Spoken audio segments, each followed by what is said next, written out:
So to find the second derivative, you'll have to find the first derivative first. There is a chain rule in there.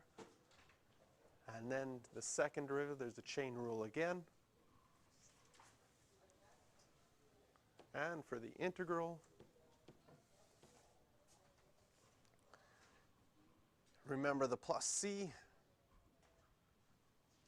And because there's a chain rule where you'd have to multiply by 5, then you have to divide by 5 when you're integrating.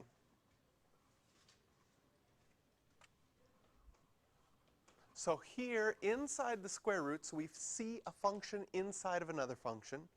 And we also see the derivative of x cubed minus 1 is x squared. So this one makes sense to use substitution.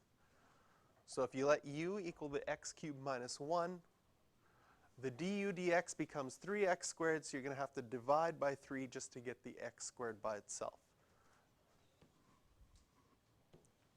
Then when you substitute back in, you have square root of u over 3. If you change the square root to u to the 1/2, you can add 1 and divide. And once you simplify those fractions, that's what you get.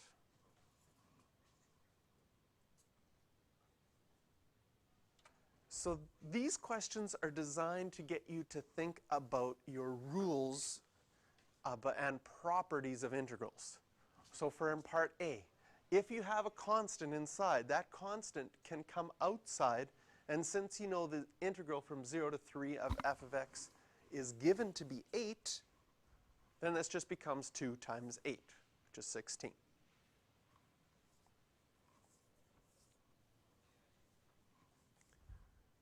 Now after you've done A and you realize, oh, it's just 2 times 8, maybe in B I should just add 2 to 8, then you're going to run into a mistake. Because in B, again, using our properties of integrals, if you're adding two functions, they can be separated. So you can go 0 to 3 of f of x plus 0 to 3 of 2. And the integral of 2 is an easy one because it's just going to be 2x. But you still have to evaluate it from 0 to 3. And if you evaluate that from 0 to 3, you're going to get 6. So 8 plus 6 makes the entire integral 14. And then in part C, now we've got something happening within the function. So you see something new, say, well, what does that do? That moves the entire function 2 to the right. So if we're imagining this graphically, so I'm going to draw a picture here. Graphically, let's say the blue was our original graph, and we wanted to find the area from 0 to 3.